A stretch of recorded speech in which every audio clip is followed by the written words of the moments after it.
Hey everybody, and welcome back to my YouTube channel. So in today's video is going to be my February reading wrap up. I actually did also film my bullet journaling, however I filmed it with my phone camera the wrong way round, which basically means that the whole video that I filmed and spent 3 hours filming has black panels down the side. So what I've done, I've edited the footage of me putting together this month's journal, the end of this month reading journal, reading wrap up, so you can see how I've done it. Today I'm going to do the talking section before, and then I'll show you guys the complete spread at the end, so you'll see my face now and you'll see the video that was intended to be done, and then you'll see my face at the end again, ready for the outro. So reading for February was chaotic for me. I would say it was very chaotic. I ended up starting so many books this month and not reading hardly any of them. So last month in January, if you guys remember, I read 8 books. This month I actually read half of that. I read 4, which I'm still really happy about. I am super happy with what I've read, because even though the quantity of books I read was lower, the quality of these books was higher. The first book that I finished this month was The Hating Game by Sally Thorne, and I ended up rating this 2.5 stars. I have very strong opinions on this book. A lot of people love this book. It's been very hyped up for a while now, BookTube and on BookTok. And I personally just didn't get the hype, and I know I'm not the only person to not like this book, but this book just made me angry and it just thoroughly annoyed me, to be honest. A woman in her 20s is being portrayed to have the same characteristics as a 5-year-old. It just didn't sit well with me, and I feel like some of the things were just so childish. Obviously there was niche things like collecting gnomes and stuff like that, which is fine, like I think that's perfectly fine, but the characterization of this woman as a 5-year-old just didn't sit well with me. I just felt like the character herself, she was portrayed as being really young, when her character is someone of high authority in this block, in this working environment. She is someone of high authority, so it just didn't sit well with me that she had such a youngness to her. Like she really did read like a very young person, and to be honest, I don't have any issue with that. Everyone should be in touch with their younger self. Like I'm going to Disneyland this year and I'm so excited. I have Mickey Mouse shoes. I think it's really good to be like childish and involved with that side of yourself, but I don't know, the way this character was portrayed just really got under my skin. The third book in the Bargainer series by Laura Ferrassa, this is not the third book. The third book is of the book series, but yeah, the second book is this long. I end up giving this 5 stars. This is a fantasy romance series, and in this series you follow a woman called Calypso Lillis, also known as Callie. She is a siren, and she has all of these black beads going up her arms, hundreds of them, all relating to bargains that she had made with the bargainer. And this basically follows her as the bargainer finally comes to her to claim her debt. I just love it. I love Desmond Flynn in here. I love Desmond, I love the bargainer. I really love this series, and I found that Laura Ferrassa really is an author for me, and I will be looking into everything that she has published, because majority of the books I have read from her I have absolutely adored. I now only have 1 book left to read in this one. Okay, then came the onslaught of starting books and not continuing them. I started Lolita by Vladimir Novak. This is a classic, and this basically follows a paedophile called Humbert, and this is meant to be a very cleverly crafted classic, and I've heard a lot of things about this. I actually picked this up because I read My Dark Vanessa, and this book was spoken about a lot in that book, so I just wanted to read this.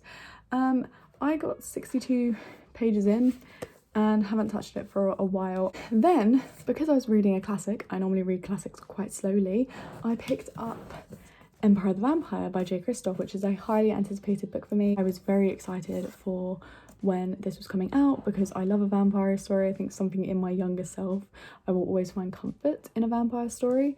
However, this one I got a fair amount, well, I say a fair amount, yeah, I got 74 pages into this one and I stopped reading it.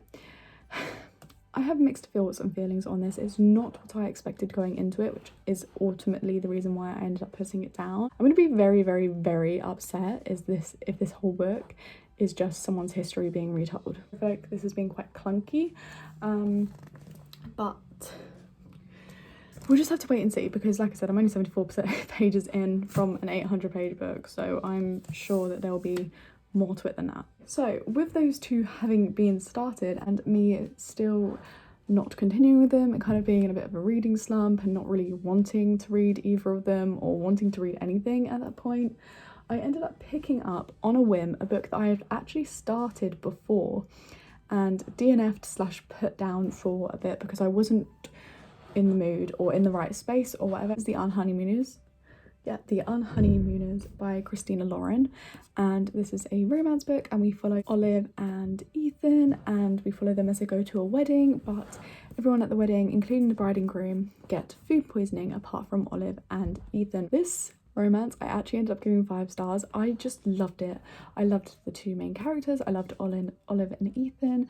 I loved the secondary story of love that we were following as a love was falling apart, and also I thought the conflict was actually very much valid. I hate when the conflict is people's miscommunication or not wanting to talk to each other, whereas this one felt a little bit more realistic, where you want to defend your siblings from everyone and anyone, and you don't really want to believe the worst from them. I'm definitely going to be picking up more Christina Lauren romances in the future because I really enjoyed. I remembered that I pre-ordered a certain book that came out in February. If you guys watch the booktube community, I'm sure everyone has seen it. It's got very mixed reviews. It's the second book in a series by Miss Sarah J Maas, and the first book to that series is this book right here, House of Earth and Blood. And this book I love. The amount of investment I had in all the characters, the amount of hurt that I felt, the amount of emotional damage I felt. I just felt traumatized, but also in a very good way. When you guys watch my bullet journaling, the thing that I put in there was I was screaming, crying and vomiting on the floor because I had so many different reactions to this book. Sarah J Maas really makes you feel so much for the main characters or the characters in her books. I feel like she does such great character development and also characterization of characters, and this was just phenomenal. But yeah, I loved this. I actually went back after reading it and tabbed in some things. So blue is when I was sad, and pink were moments that I loved and made my heart warm, and there was other pink moments, but I honestly couldn't find them because it is an 800-page long book, and try and find your one scene that's in your head in that. But I will say this was something that I read, I believe, in total in 3 sittings. And then on that same night, the night for the 28th, I then picked up the second book, which I had pre-ordered to my house, like at home, House of Sky and Breath. I think I ordered this in December or even sooner than that actually, maybe. And I read up to page 40, chapter 2. Also, can we talk about how stunning this art is on the bookends? I got up to chapter 2 and then I put it down. Like I said, it's been a while since I have binge read any series, and I feel like because of the emotions that were going through me, like I honestly went through every phase of emotion, that I haven't been ready to pick up this one because I'm scared. I've heard mixed reviews and that scares me because I don't want to not like these characters because I love them and I care about them so much. So those are all 4 of the books that I read this month and all of the others that I started this month. But yeah, I'm going to let you guys watch the bullet journaling section of this video now, and then I'll talk to you guys in a second. Okay, so I'm starting off by just ripping up some pieces of my tea stained paper, which I actually brought off Etsy because it's not really tea stained, it's more like a photographic picture, I guess. I don't know, it's pretty much got a little bit of a picture on it, and I'm just choosing where to place it. Normally I do tend to place it in like the corners, and I use it kind of as a background for my headings, and I really just like the look of this. I think it feels quite a natural colour palette, but it still looks really nice when it's all put together. You can see me using some of this blue washi tape. I don't think you can see it on camera, but basically it has some stars and galaxy patterns through it. Again, that's from Etsy, and I'm just cutting up a piece of white paper to write February reads and some foiled washi tape, which I believe is from the range. And these square photos that you see me using, I think I use a couple in these spreads. They are again from an Etsy shop. Here, oh my god, it took me so long to figure out where I wanted to put the pictures, like as in the pictures of the front covers of the books. I just couldn't make it work for some reason, like, and I wasn't happy with the way that the layout was coming out. So I ended up playing around with that for ages, and I did end up cutting it out eventually. Then I remembered that I had some pieces of basically like pre-ripped out book pages, and I used those. Again, I ripped them. I don't really cut many things when I do this because it's, again, like a scrapbook style, and I do find it just works best when I just tend to rip until it looks quite nice.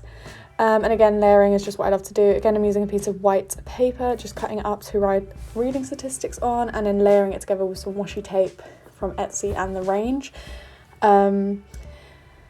Yeah, and then I'm going in and I'm adding circles to say how many star ratings I gave a book, and also writing just in black Papermate pen what books I read, how many pages I read, the genres that I read from, if they were books that I bought or I owned, and then if they were read physically or from my Kindle app. And then over on the other side, I layered together quite a few pieces to write down some stuff about my favourite book of the month as well. Okay, so as promised, I am back.